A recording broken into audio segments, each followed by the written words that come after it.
Soy Roberto Mes y hoy les voy a contar una historia muy, muy interesante, pero también que nos va a poner los pelos de punta. Estas historias de terror que nos encantan y, y que también nos conmueven. Esta historia trata de una casa, la casa de Amityville. La casa de Amityville fue un hecho que ocurrió hace muchos años, en el año 1974, cuando la familia de Feo fue asesinada por uno de sus hijos, quien dijo haber escuchado voces que lo incitaron a actuar de esta manera. Luego de eso, otra familia llegó a vivir en esa misma casa y solamente duró 28 días y después de ello tuvieron que arrancar debido a los fenómenos paranormales que ahí se vivían.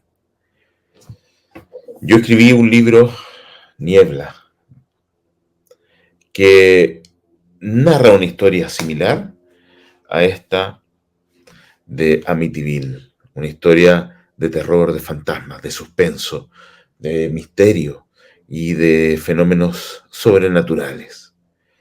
Así que ahora los dejo con Amityville, la historia de la casa maldita. Amityville, la casa donde vive el mal.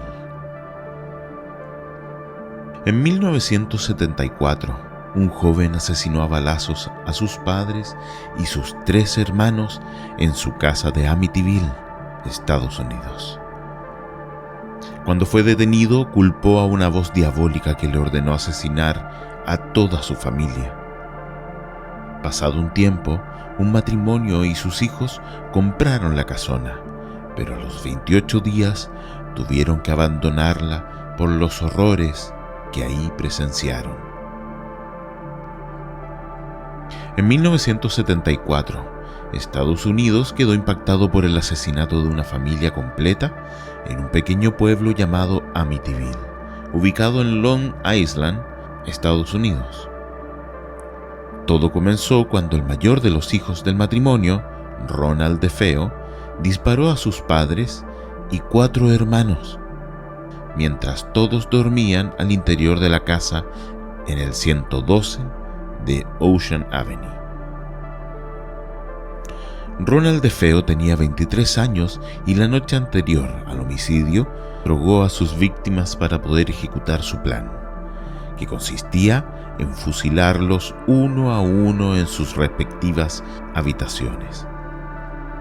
El hombre disparó a todos por la espalda, a excepción de la madre, quien fue descubierta con una bala en la cabeza. Las víctimas fueron encontradas boca abajo y con los brazos cruzados. Tras el asesinato, Ronnie, como se le decía, escondió la escopeta con la que disparó y corrió hacia un bar del pueblo, donde expuso que alguien había asesinado a su familia. La policía no tardó en llegar al lugar y encontró la macabra escena. Debido a la débil coartada del joven, las autoridades pronto descubrieron que el autor de los crímenes había sido el mismo Ronnie, cuyo abogado intentó declararlo enfermo mental, pues aseguraba que había escuchado voces que le ordenaron matar a su familia. Algo que los jueces no creyeron y lo condenaron por asesinato premeditado, sentenciándolo a 25 años de cárcel por cada una de sus víctimas. Poco más de un año después de la tragedia, una familia de apellido Lutz compró la casa y se mudaron a ella. El lugar era de ensueño, a un valor irrisorio y por debajo de su valor real, lo que fue muy conveniente para la familia. Edificada sobre un amplio terreno, la casa contaba con 3 pisos, 5 habitaciones y un amplio sótano. Pero como los nuevos dueños no le dieron importancia a lo que había ocurrido allí, adquirieron de todas maneras la casa para vivir y darse la vida que deseaban. Cuando George y Kathy Lutz llegaron al lugar junto a sus 3 hijos y luego de unos días comenzaron a vivir experiencias inquietantes y perturbadoras, por lo que decidieron llevar a un sacerdote para bendecir la propiedad. Pero según cuenta la leyenda, apenas el hombre pisó el lugar, una voz proveniente del inmueble le gritó: ¡fuera de aquí! Esa sería la primera de muchas muestras de actividades paranormales que se vivieron en dicho lugar. Ruidos, olores y manchas desconocidas aparecían por toda la casa, siendo el más afectado el padre de la familia. George no podía dejar de sentir un gran frío que lo hacía pasar horas frente a la chimenea. Además, poco a poco comenzó a despreocuparse de su aspecto personal y se volvió malhumorado y extraño. En tanto, la hija menor de Kathy y George, Melissa, comenzó a tener una amiga imaginaria llamada Jody, igual que una de las víctimas de Ronnie. La presencia de esta figura se fue haciendo cada vez más fuerte en la casa, hasta que incluso otros pudieron verla. La familia vivía con un gran miedo. Así lo relató años después Danny Lutz, uno de los hijos de la pareja, quien en ese momento tenía solo 9 años. Yo no sabía nada de lo que pasó allí, hasta el día en que entré a la casa. Mamá nos dijo: hay algo que quiero que sepas. Había una familia aquí que fue asesinada.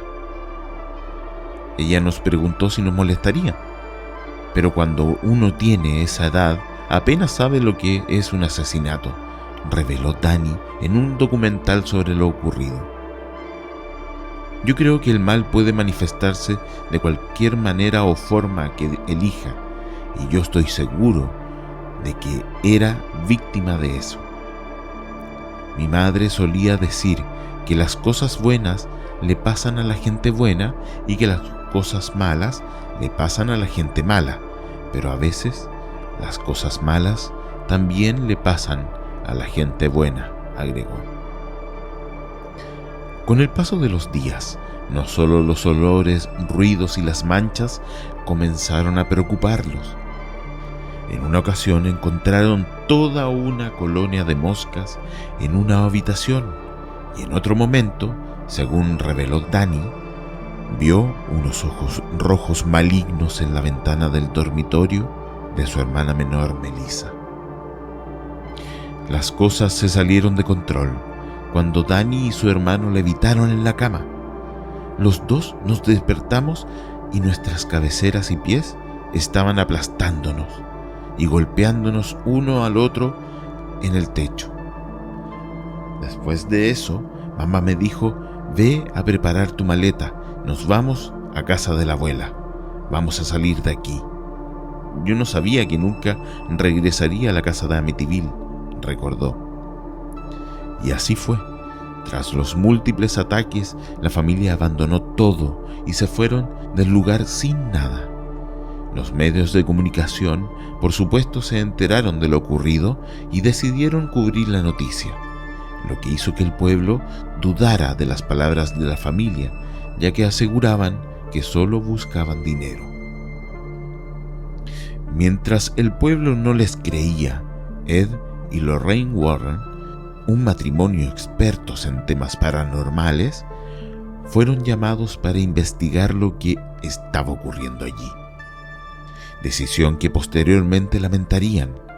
La misma Lorraine aseguró que este caso fue el peor que se enfrentó en su vida. El caso en sí ha afectado nuestras vidas personales más que cualquier otro caso en el que hayamos trabajado en 54 años de investigación.